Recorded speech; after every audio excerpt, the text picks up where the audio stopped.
Back here on Big 12 Today on Big 12 Radio, heard exclusively on TuneIn. You're watching us on Big 12 Studios, big12studios.com, the Big 12 Fast channel. And this weekend, the Big 12 is celebrating the 30th anniversary of the inaugural Big 12 Conference and Texas Tech and Kansas State from 1996. The game was on Big 12 Studios last night, the original 1996 showdown, a game that K-State won 21-14. He's Ari Timken. I'm James Westling. We've been able to track down the quarterback for the Kansas State Wildcats in that game back in 96, Brian Kavanagh. What's up, Brian? Things are great. How are you? Man, we're good. So when we say 30th anniversary, what comes to mind? Man, I mean, first, 30 is a big number, man. How about that? Like, am I really that old? That was the first thing that kind of popped into my head. You know, it's so strange. It seems like it was 5 years ago in some ways and 50 in others. But yeah, it's been a minute. It's hard to believe the Big 12 has been around that long, too. Yeah, I mean, what do you remember about that game? Oh, gosh. I mean, so many things. You know, I mean, a lot of hoopla around the Big 12 starting, obviously. You know, we in 95, so that would have been my junior year. I mean, the Big 8 was coming off of a great year. You know, the last year of the Big 8 conference, you know, Nebraska wins it. Colorado was in the top 2 or 3, I think. We were at like number 6. KU was 10, I think. So the Big 8 was just flying high. And then, you know, I remember being at the Big 12 Media Day that year in St. Louis, and you've got these Southwestern Conference teams coming in that obviously have a rich tradition with football too. And now instantly, like, that is the best football conference in the country. You know, these days, obviously, we hear a lot about, I mean, the Big 12, you know, SEC, Big 10, and, you know, it's open for debate. Some, you know, I mean, everyone has their own opinion, but back then in 96, I mean, there was no question, like, that was the premier football conference in the country, I think. And, you know, and just having a chance to kick it off with that game that kind of got moved up, you know, and we had the stage with Texas Tech that day. It was a ton of fun. Yeah, that's what was so unique about that game in 96 is back then there wasn't like a week 0. You didn't have these high-profile marquee matchups that early in the season. So did you and your teammates realize in the moment like how big of a deal it was that this is a new conference now, this is our stage in that moment? Yeah, I mean, we had it drilled into our head a little bit that summer. You know, Coach Snyder didn't leave much to chance, so you know, his attention to detail was always amazing. So, you know, ever through the entire off season, you know, that we kind of had a bullseye on that day. And, you know, and it was made quite clear to us just the scope and the gravity of the situation. And we knew, I mean, coming in, it's, you know, usually we had 3 or 4 ramp up games. You know, we used to be teased a little bit for our non-con schedule, how weak it was. Well, giddy up. I mean, we went from 0 to 100 that day in late August of 96 with a great opponent coming in. Did you know that a 8-year-old James Westling was in the building for that game? You're not making me feel any younger, brother. Yeah, it was funny. I got a text from a friend the other day. You know, with actually it had like the Facebook link. You know, something. You know, with you guys getting ready to air the game on the Big 12 YouTube channel. But he was like, "Yeah, the day you broke a 14-year-old's heart in Manhattan." You know, same deal. So I've been getting texts like that. It's kind of funny. Sorry, 10, not 8. So that you know, you got it from both sides. Okay. I was Team K-State. I was all in. Probably had some purple hairspray in the hair and like signs. You know, Kavanagh, number 12, he's the man. Okay, the whole deal. I love it. Attaboy. So what's really interesting, Brian, is you mentioned the 95 season. So you came in for an injured Matt Miller in the bowl game, and you went bananas. 242 yards passing, you had 4 touchdowns. K-State in that game blows out Colorado State 54-21. That was a big moment in K-State football history. And a lot of K-State fans remember that bowl game as being one of the best ever. So take us through, you're off the bench, you come in there, and you just go wild. Yeah, you know, the way that season went, I mean, the nice thing was I had the opportunity to get into a ton of games throughout the season. You know, whether, you know, Matt had taken some shots and missed, you know, would get dinged here and there. So, you know, and then at the end of games, I had a chance to get into, you know, some of the time that I had in previous games. You know, it wasn't just mop-up time, so it was like legit minutes. So, I mean, I had a bunch of confidence going into that game. But, yeah, then, you know, Matt takes that hit. in the Colorado State game and doesn't get up, and then we see Stretcher come out, and I mean after being obviously really worried for him, it was like, okay, here we go again. I mean, it's just all the work and all the practice and all that stuff you put in, and just go lean on that. And we got off to a great start. I mean, we had the best defense in the country too that year, so I mean that's definitely gonna help you out coming into a situation like that. But I think I was in for maybe 4 snaps. We had scored like 2 touchdowns, and the thing just snowballed from there. So that night was a ton of fun. What's your best Bill Snyder story? Oh my gosh, just one. I mean, okay, so here's like an example of the attention to detail. Like, we're in practice one day, and I'm on the left hash throwing a deep comeback to the rack boundary. Okay, so I mean, it's like 20 yards downfield, plus the drop, plus the angle. I mean, this thing's in the air probably 35, 40 yards, and I just rip a ball. And, comes out, bang, hits this receiver right between the eights. And coach comes over to me, and he's like, now, Brian, we need the ball on this 8, not the middle. I'm like, Coach, we're talking about 6 inches from 40 yards. So, it was stuff like that. I mean, and obviously it makes you better, and there's a reason for all of the detail, but, he just left no stone unturned. Oh, man, that's amazing. Big 12 Studios is showing highlights from that Kansas State-Texas Tech game back in 1996 as we talk with the quarterback in that game for Kansas State, Brian Kavanagh, here on Big 12 Today, heard exclusively on Big 12 Radio on TuneIn. Brian, when you think back to your time at K-State, I mean, you were a 4-year guy.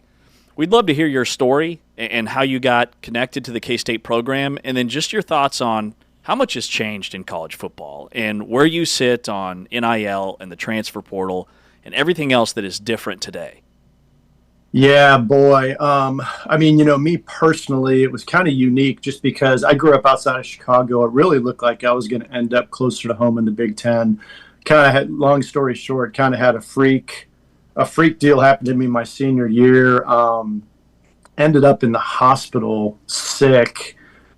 Basically, I mean, I had a staph infection that turned into kind of went septic and was sick, like legit. Wow. Almost didn't survive this episode. But a lot of the schools that were recruiting me at the time just kind of stopped. So K-State came in late, which is another story. But when I came on my recruiting trip, I didn't have a whole lot of D1 options at the time, but, I had never heard of K-State. The first letter I got from K-State, it had the Big 8 logo, and I could only come up with 7 other teams. And I'm like, well, shoot, I guess they're the 8th one.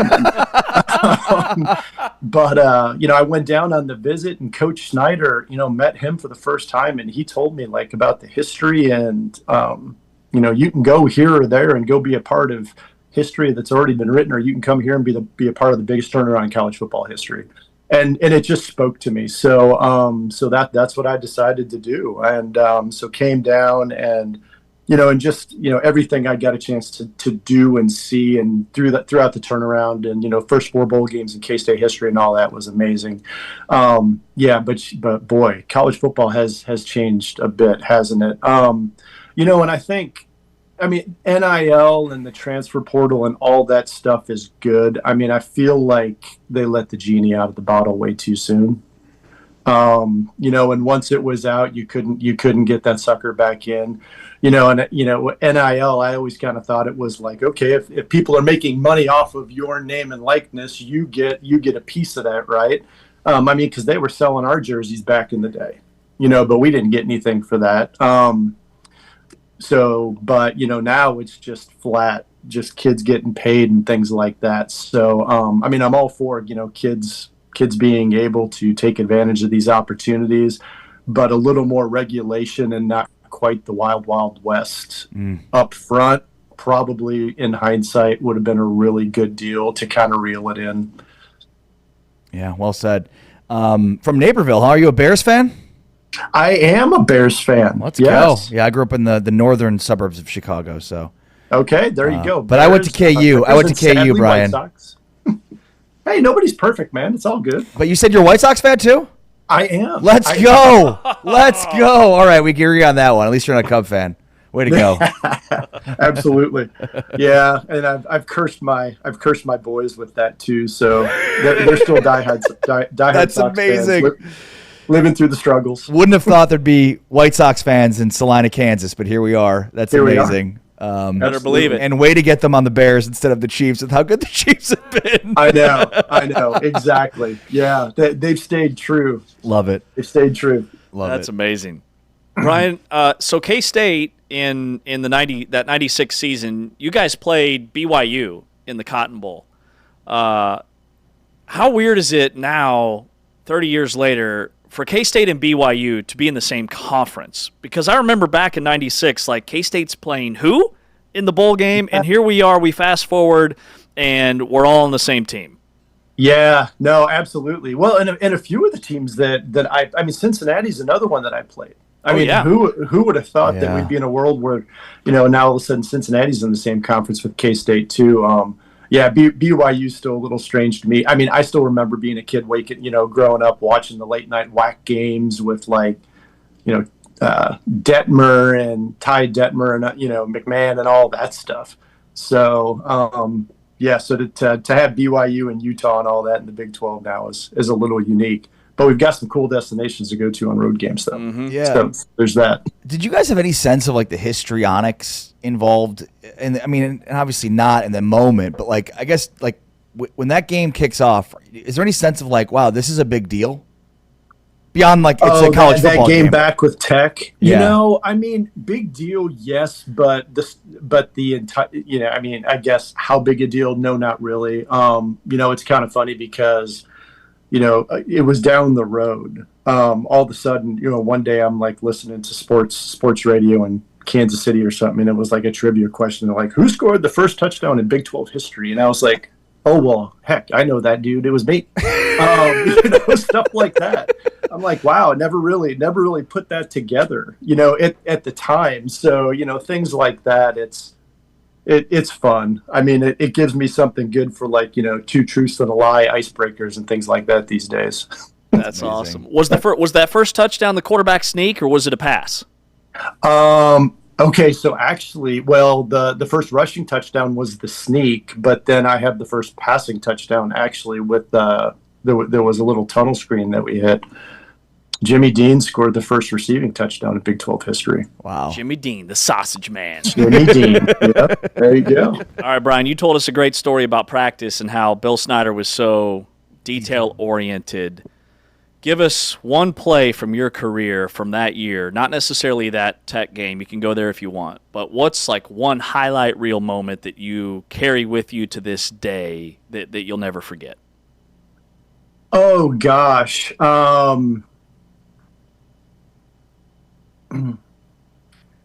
Just one play. Here, I'll give you one. The one time, I mean, and here's kind of a coach story for you too. This was from the Cotton Bowl my senior year. We had, I don't know, a third and something, and I end up audible into a slant to Kevin Lockett. And just saw something in the defense. I'm like, oh yeah, we need to go to this. So change the play, boom. Hit Kevin. Kevin breaks a tackle and goes 70-something for a touchdown, and we go up a couple scores at that point and really had the game under control. But that was one of the probably I could probably count the times on one hand where coach literally just looked at me and goes, "Good job." And there wasn't a coaching point. And I was like, wow, that must have been good because there wasn't an even better if. And I know a lot of not only players that played for Snyder, but those that played against him have great stories about handwritten letters that he wrote to them. Do you have any of those? Yeah, I do. And I think even the last one I got was kind of sadly when years after I was done playing, when my dad passed away. So that's just coach. He genuinely cares about people. And, once you're one of his guys, you're always one of his guys. So, he's a legend. He's a father figure to a lot of us. So legendary human being for sure. Yeah. No doubt for sure. about it. Absolutely. Brian Kavanagh, the Kansas State quarterback, for that 1996 matchup with Texas Tech, the first ever Big 12 Conference football game. Brian, we are so glad that we were able to track you down for this. Man, this was awesome. Thank you. Yeah, thank you very much. Thanks for having me, guys. Take care, Brian. See you, Take Brian. care. Brian Kavanagh was the Kansas State quarterback. August 31st, 1996, Kansas State beats Texas Tech 21-14. That was an August football game, week 1, the first ever Big 12 event, and this is the 30th anniversary. Kansas State and Texas Tech in Manhattan tomorrow afternoon. What a guy. Some phenomenal stories, some great clips. Brian Kavanagh. And Brian Kavanagh, the first 2 touchdowns Right. in the history of the Big 12. 1 rushing touchdown, 1 passing touchdown. That's a trivia question that will never be old. Well, and you think about this, too. 2 coaches, Bill Snyder, Spike Dykes, 2 legends. And their influence is still being felt in the Big 12. 30 years later, Yeah. Spike's son, Sonny, is coaching in the Big 12. Mm-hmm. And, of course, I mean, Bill Snyder's legacy will always live through what K-State's doing. And even Chris Klein is a different person, came from a different coaching tree, and yet some of the same things that made K-State great under Bill Snyder are still great under Chris Kleiman. He's cut from a different cloth, but still very similar. And it just shows the way the influence is still felt within this conference. Snyder's a legend. A lot of parallels between the staffs, for sure. Yeah. All right, coming up next, more on this K-State-Texas Tech matchup. He's Ari Timken. I'm James Westling. We also have a TCU women's soccer player. Congrats to joining us. TCU women's soccer. Won the Big 12 again for the 2nd straight year. Last night, beating Houston. So we'll talk with Seven Castaigne about the Big 12 tournament and the NCAA tournament coming up here. She's one of the best soccer players in the Big 12. And they are top 5 in the country, nationally. That's still to come here on Big 12 Today on Big 12 Radio. We are brought to you, the Full-Time Fan, by our friends at Modelo. This is the Big 12 Conference. This is a different league.